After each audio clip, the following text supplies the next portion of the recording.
I always knew my father, Arthur Thorne, would never leave me anything in his will but one final reminder that I was a mistake. But I didn't expect it to be just a dusty envelope, which my stepbrothers, Mark and David, would gleefully rip to shreds with their smirks. That's how it happened just a week ago. I was sitting in the gloomy, richly appointed dining room while a familiar play unfolded at the table. The air was heavy with the smell of old wood, cigar smoke, and unsaid contempt. My stepbrothers, Mark and David, were making a racket, their voices a pitch higher than usual, as if my father, Arthur, had died just to give them a reason to stage their own circus. Dad had passed away 5 days ago, right at his desk, a pen still in his hand, signing papers until the very end. I suppose it was fitting for a man who lived by transactions, where every emotion was measured in profit and loss. My father was a real estate titan, a man who built his empire from nothing, as the Forbes articles liked to trumpet. But for me, he was always just a stern shadow, a constant reminder of my illegitimate status. I, Ethan, was the result of a brief affair with his secretary, Sarah Jenkins. She died when I was 3, and since then I have lived in the shadow of the Thornes, belonging neither to them nor to the world I came from. In the Thorne mansion, a giant stone monster with 32 rooms, my bedroom was simply called Guest Room 3, while Mark and David had their names engraved on their doors. On the day the will was read, my father's lawyer, Mr. Henderson, sat across from us, his wrinkled hands meticulously arranging documents. Mark, the eldest, was already wearing Dad's Rolex watch, which he had probably claimed from his still-warm body. David, the middle one, was nervously texting on his phone, discussing with his wife, Emily, which of the many properties they would move into first. And me? I just sat there, watching their disgusting display of greed, expecting nothing. I had never received anything from the Thornes except for disdain and constant reminders of my place. The Manhattan properties, including the 3 penthouses on Fifth Avenue and the 2 commercial buildings in Tribeca, valued at $8 million, I leave to my son Mark. Mr. Henderson read in a monotone voice that seemed to amplify the silence in the wood-paneled study. Mark smirked, pouring himself another glass of Dad's 100-year-old scotch. The Hampton estate, the complete yacht collection, including the Celestial Dream, and all vehicles in the Long Island storage facility, valued at $7 million, I leave to my son David. David laughed out loud, his eyes sparkling with anticipation. And so they divided the empire like kids sorting Halloween candy. Every time a new asset was named, stock portfolios, Swiss accounts, art collections, even the corporate jet, they would cast short, barely concealed, mocking glances at me. They were waiting for my name to be called and guessing how insignificant my share would be. Finally, Mr. Henderson said, "Ethan." My brothers leaned forward like vultures sensing a kill. The lawyer pulled a single brown envelope from his briefcase. It was old, slightly bent at the corners. My name was written on it in a shaky hand. It must have been my father's right before he died. "I leave this envelope, to be opened in private, containing what he needs to know." The silence lasted maybe 3 seconds before Mark exploded with laughter, so hard he spilled his scotch. "An envelope?" he wheezed, choking on his own amusement. 28 years of trying to play family, and Daddy left you a letter? David was more composed, but his eyes sparkled with cruel satisfaction. "Maybe it's a thank you card?" he suggested. "Or directions to the nearest employment office," Mark added, already pulling out his phone to text someone the hilarious news. "The bastard got paper while we got the kingdom." Mr. Henderson handed me the envelope with something that might have been sympathy in his eyes. It weighed nothing. 28 years of trying to earn my place in this family, and it all came down to something that weighed less than a credit card bill. "Gentlemen," Mr. Henderson continued, ignoring their laughter, Your father insisted I read this final statement. He adjusted his glasses and read, "Blood may determine birthright, but character determines worth. I trust each of you will receive exactly what you deserve."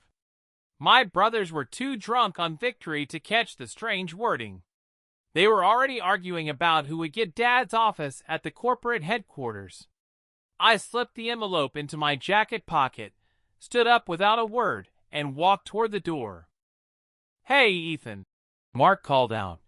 "If you need a job, I might have an opening in building maintenance. You'd have to work your way up from the basement, but hey, you're used to being beneath us, right?" I kept walking, their laughter following me through the marble foyer, past the portraits of Thorne men who had never acknowledged me, and out into the October afternoon where my 10-year-old Honda sat between their Maseratis, like the punchline to a joke nobody needed to tell. I sat in my car, the engine off, staring at the envelope with my name written in a dying hand. I wondered what final insult my father had saved for last. I didn't know then that inside that envelope was a bank account number and 11 words that would reveal 25 years of lies. All I knew was that I was done begging for scraps from their table. I never belonged in the Thorne family, and everyone made sure I knew it. From the moment I could understand words, I understood that I was different, lesser tolerated, but never truly accepted. My earliest memory is of Mark, who was 10 at the time, explaining to his private school friends why I lived in their house. "That's Ethan," he said, pointing at me playing alone in the corner. "Dad's mistake with his secretary. We keep him around because Dad feels guilty." I never fit into their world. Every step, every achievement I made, was always met with unconcealed indifference, if not active humiliation. A month before my father's death, I once again tried to prove my worth by presenting him with a business plan I had developed over months of hard work. He didn't even look at it, just nodded and waved me off. I was always invisible. I sat in my 10-year-old Honda, the engine off, staring at the Thorne mansion through the window. The party was in full swing, the golden light spilling from the windows, the silhouettes of my brothers and their friends toasting to their good fortune. Their laughter, the very sound that had pursued me from the house, felt like a physical weight pressing down on me. It was the same laughter I'd heard my entire life, a chorus of mockery and dismissal that had been the soundtrack to my existence in that family. I could almost hear Mark's voice again, his cruel suggestion about a job in building maintenance, the smugness in his tone as he told me I was used to being beneath them. And he was right. I had spent my life beneath them, a silent ghost in their opulent world, always on the fringes, never truly a part of it. I thought about all the small ways they had made sure I knew my place. The invitations to family events that were really just an opportunity for them to show me off as their father's special project. The way Arthur would ask Mark and David about their day at Princeton or their internships at the company, while he would just nod to me and ask if I needed anything for school, never once engaging with my life beyond that empty formality.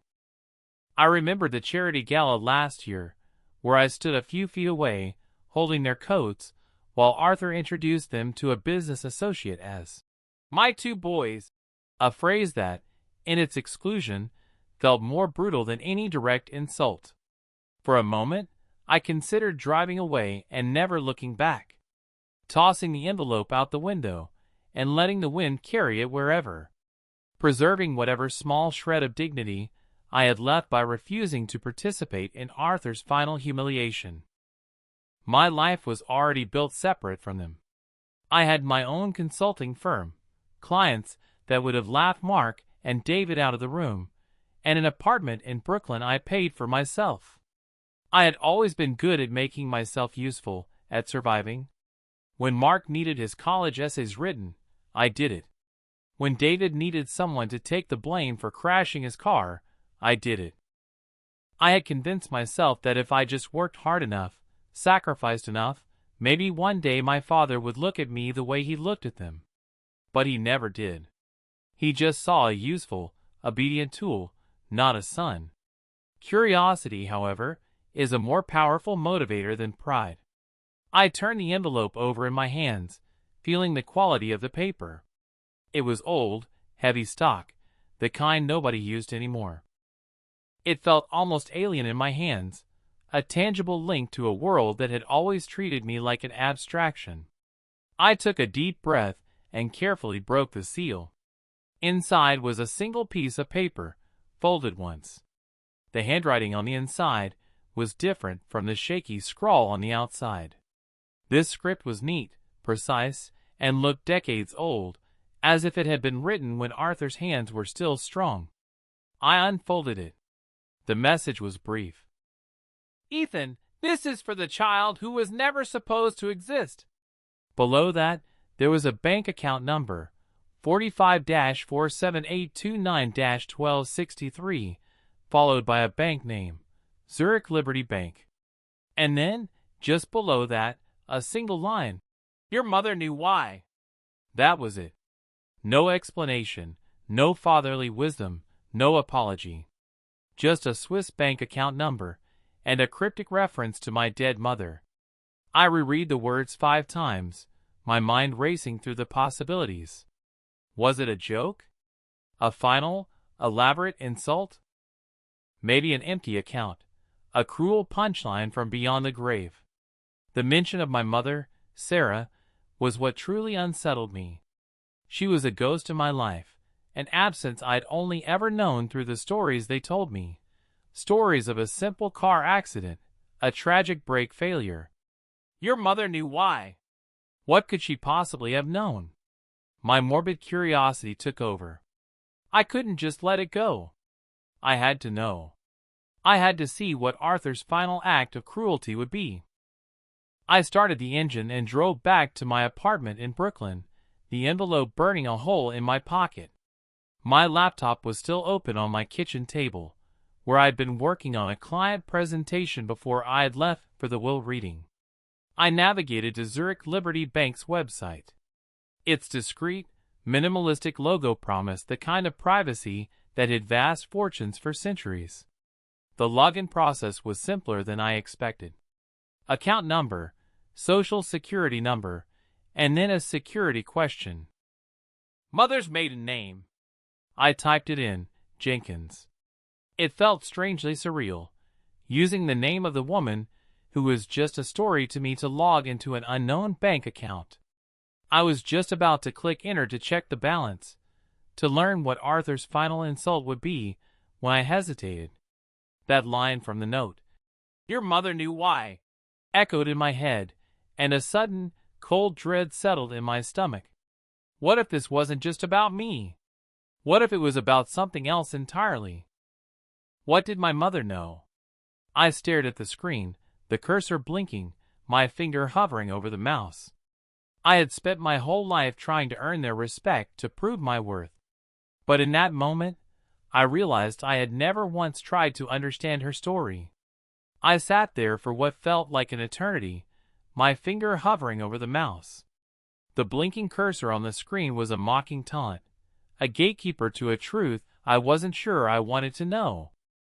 My whole life, I'd been told one story. A simple car accident, a tragic brake failure. It was the only explanation I'd ever had for my mother's absence, the narrative that had defined my life as the mistake with the secretary. But my father's words, "Your mother knew why," and the discovery of the Swiss bank account had shattered that simple story. I minimized the banking website, my heart pounding in my chest. If I was going to find out what was going on, I couldn't just blindly click a button. I needed to understand what my mother knew. I searched the internet, my hand shaking as I navigated the New York State Accident Database. It took me some time, but I finally found it. October 15, 1999, Sarah Jenkins, single vehicle accident, Long Island Expressway. The basic report was exactly as I had always been told. Brake failure, fatal on impact. But then I saw it, a small link to a detailed investigation file, something I had never known existed. I clicked it, and a PDF file opened.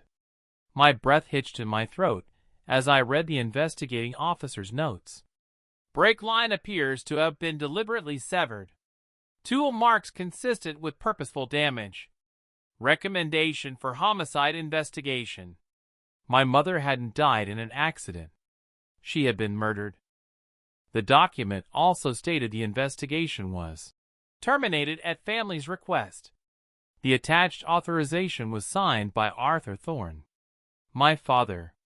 The rage that surged through me was a physical thing, a hot, all-consuming wave that made me want to smash my laptop into 1,000 pieces. My father had stopped the investigation into my mother's murder. Why? He had known. All these years he had known, and he had looked me in the eye and let me believe a lie.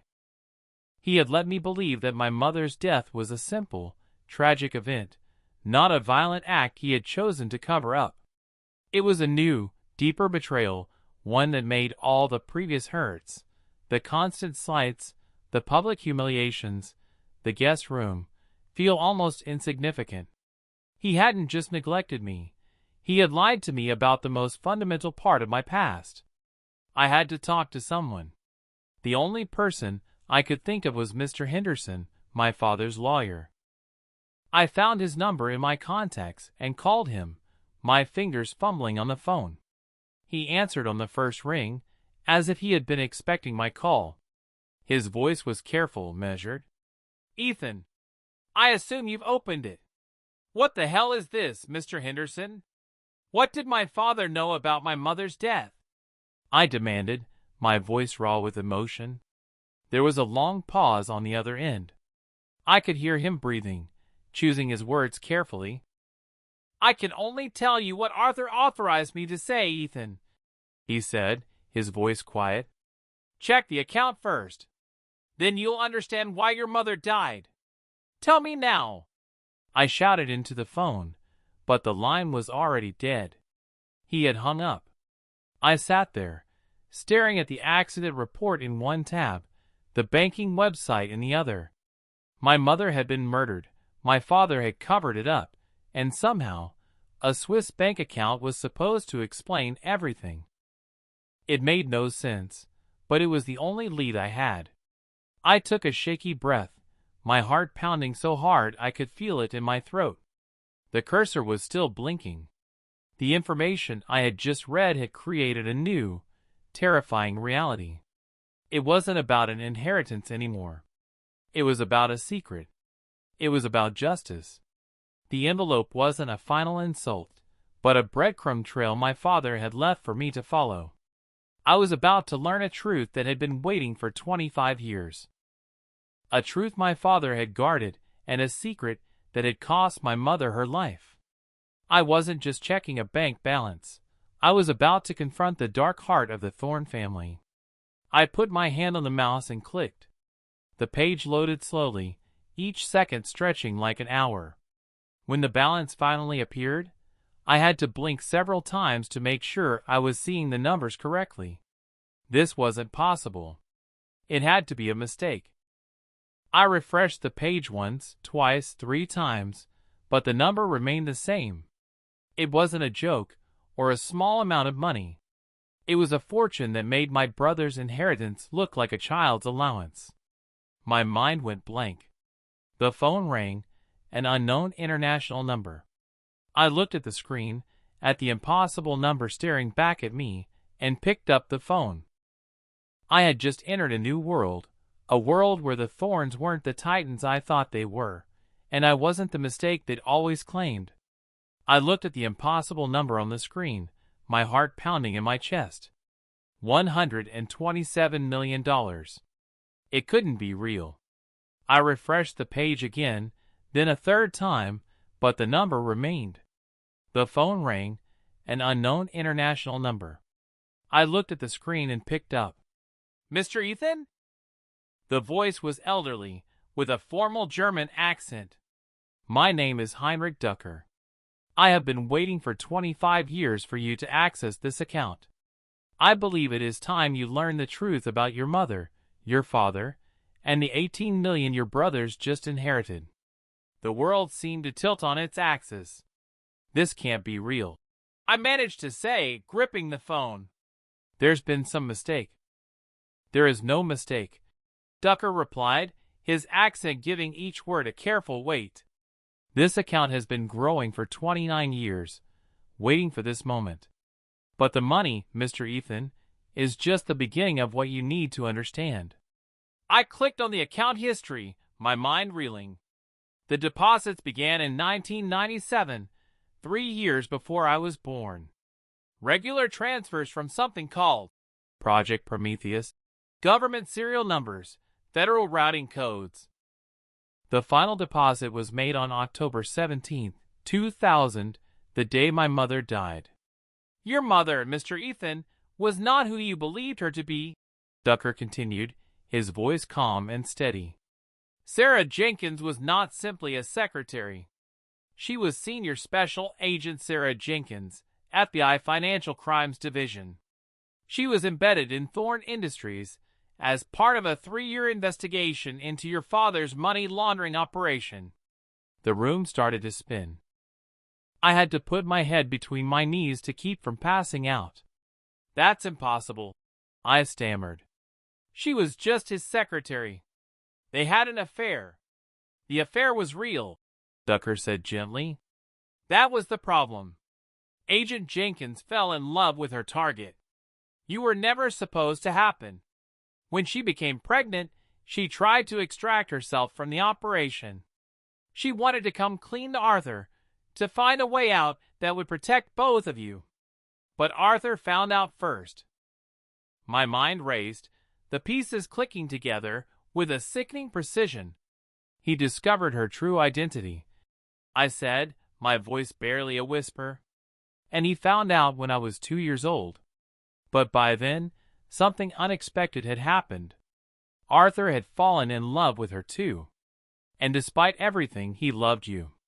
The boy who was never supposed to exist had become the only genuine thing in his world of calculated transactions. I thought about all those years of cold distance, the refusal to call me his son, the constant reminders that I didn't belong. If he loved me, he had a funny way of showing it, I said, a bitter laugh escaping my lips. He kept you at a distance to protect you, Mr. Ethan, Ducker explained. Your brothers, Mark and David, were already being groomed to take over the criminal enterprise. They were old enough to be dangerous if they knew the truth. If they discovered you were the son of an FBI agent, that your existence threatened everything they stood to inherit, what do you think would have happened? The murder of my mother suddenly made sense. They killed her, I whispered. Not personally, but yes. When Mark learned about your mother's true identity, he told David. Together, they hired someone to cut her brake lines. They were children, but they were Thorn children, raised to see threats and eliminate them. Arthur discovered what they had done after it was too late. He had to make a choice, turn in his sons for murder, or protect the only innocent person in the entire equation. You? Ducker explained that my father had made a deal with the FBI. My mother had compiled 3 years of evidence before her death, everything needed to destroy the Thorn Empire. Arthur would continue to run the operation, feeding information to the Bureau to help them catch bigger fish. In exchange, they would let the Empire stand until his death, ensuring I grew up protected, if not loved. The money, Ducker continued, was your mother's insurance policy. She had already started converting evidence to assets, preparing to run with you. When she died, Arthur continued the work, adding to it every year. Every crime your brothers committed, every dollar they stole, he matched in your account. The blood money they're inheriting today is built on the same foundation as your fortune. The difference is, yours is clean. There's more, Ducker said. Check your secure messages in the account. I clicked the tab. Hundreds of files appeared. Financial records, photographs, recorded conversations. Evidence of every crime committed by Thorn Industries over 3 decades. But the most recent files were different. They were dated from the last 5 years, all focused on Mark and David. Your brothers weren't just inheriting wealth today, Mr. Ethan. They were inheriting the criminal empire, and they've been expanding it enthusiastically. Your father documented everything. He wanted to give you the choice he never had. You can walk away with your fortune, or you can deliver justice. I stared at the files, finally understanding what Arthur's last words meant. Character determines worth. He hadn't been mocking me. He had been passing judgment on all of us. I sat with that power for 3 days. $127 million and enough evidence to destroy everything my brothers had just celebrated inheriting. The rational part of me said to take the money and disappear, to build a new life far from the Thorne legacy of blood and lies. But I kept thinking about my mother, dying alone on that highway, and the 13-year-old boy who ordered her death, now drinking champagne in a Manhattan penthouse. On the 3rd day, I made my decision. I transferred $10 million to a new account, enough to build the life I wanted, but not enough to lose myself in wealth I hadn't earned. The rest would stay where it was, growing, a monument to my mother's sacrifice that I didn't need to claim. Then I created 2 packages.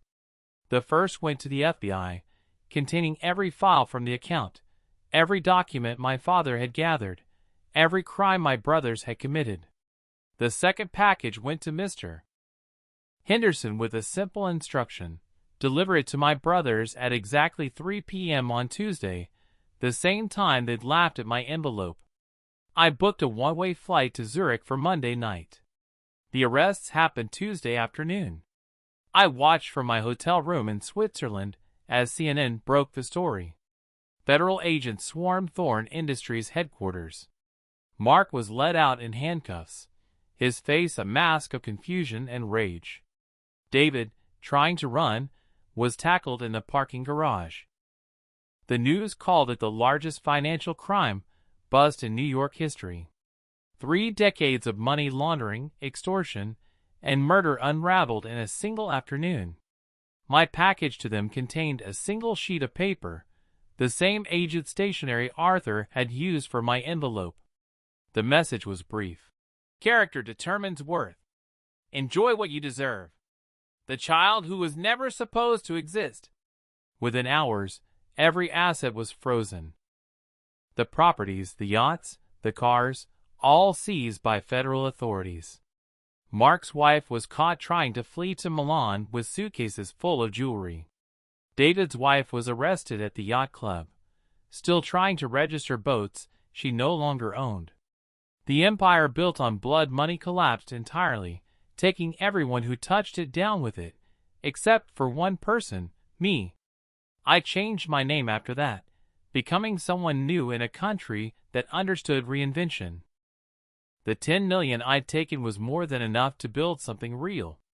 I started a foundation for children who'd lost parents to violence, kids who knew what it meant to be collateral damage in someone else's war. We'd helped hundreds of families so far, giving them what I never had, someone who saw their pain and said it mattered. Heinrich Ducker still manages the main account.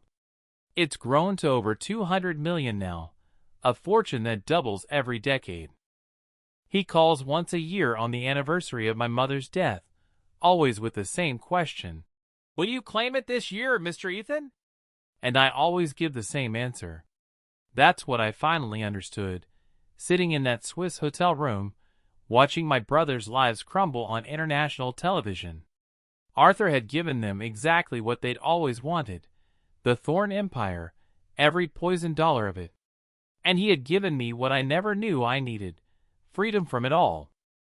My mother died trying to save me from that life. Arthur lived keeping me at arm's length to protect me from it. Every cold shoulder, every public denial, every reminder that I didn't belong, it wasn't rejection, it was preservation.